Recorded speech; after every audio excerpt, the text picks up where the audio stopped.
Go ahead. Yes. Go ahead. We're just... This is getting away from the subject, so do we have guardian angels watching over us? Well, I turn to Matthew chapter 18. Look at this, Matthew chapter 18. Matthew chapter 18, verse 10. The question is, do we have guardian angels watching over us? Now, this is the passage that we get this teaching from. Matthew chapter 18, verse 10. Yet you notice in the passage it doesn't quite say that. Matthew chapter 18, 10. Take heed ye despise not one of these little ones.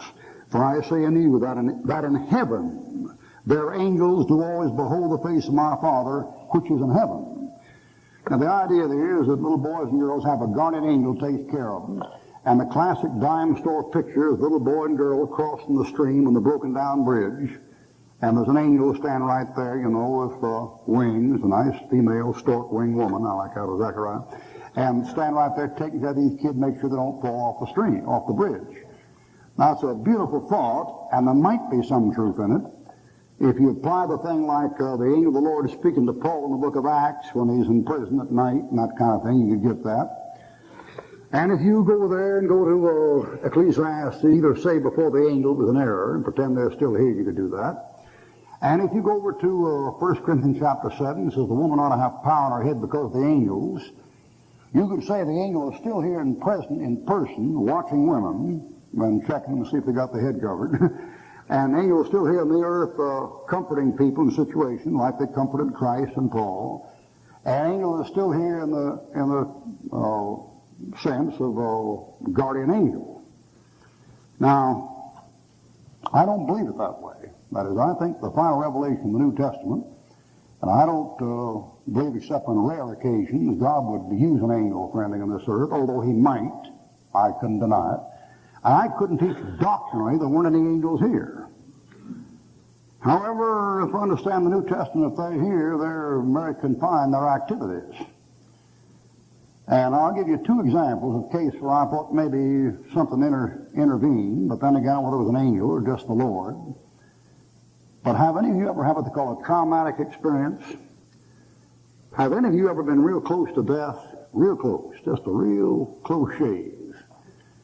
And notice how right in there's a kind of a vacuum right in there, right at the point where something kind of just, the time spreads out. Now in Hollywood they've caught on to that the last 20 years. When they get to a big scene of action, they're going down in slow motion. So you get all the bloody, horrible, gory details. But there's a place right in there, before that train hit me on the track and took me 235 feet, bounced down like a ball bear in a sardine can. There's a place right in there where there's kind of a gap like this. Now I've seen that thing about 3 times. And whether it's an angel present doing the work or just the Holy Spirit operating, I don't know.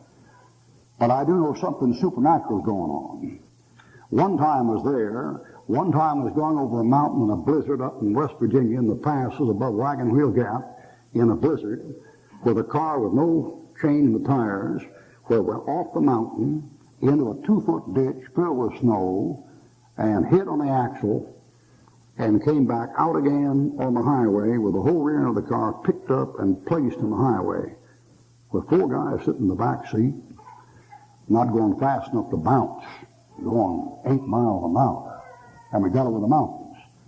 On another occasion, I was coming around in a car coming across a bridge in Alabama, the country road at about 35, and a bunch of colored fellows came around the corner in the cornfield. I couldn't see them, the same bridge at about 40, and we met on the bridge, and the bridge was a 1-track bridge, made for 1 car.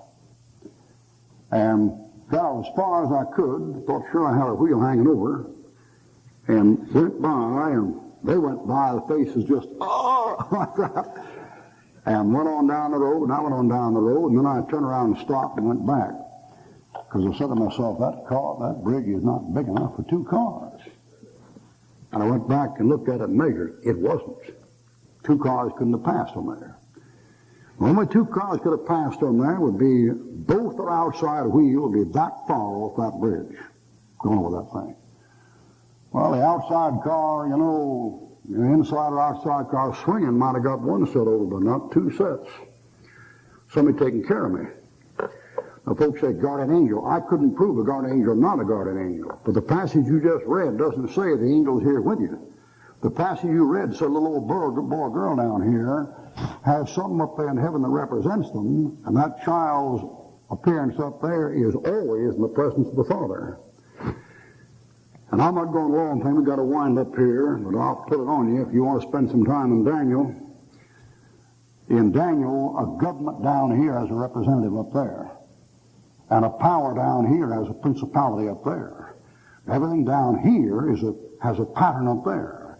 And it's like the Lord didn't have to even bend over to see what's going on. The whole thing's right in front of it. You have angel of churches. Our local church down here has an appearance up there. And if you remember that the word angel means an appearance instead of a messenger, you'll get it much better. And evidently the Lord has those appearances in heaven of children, and that's what it's a reference to.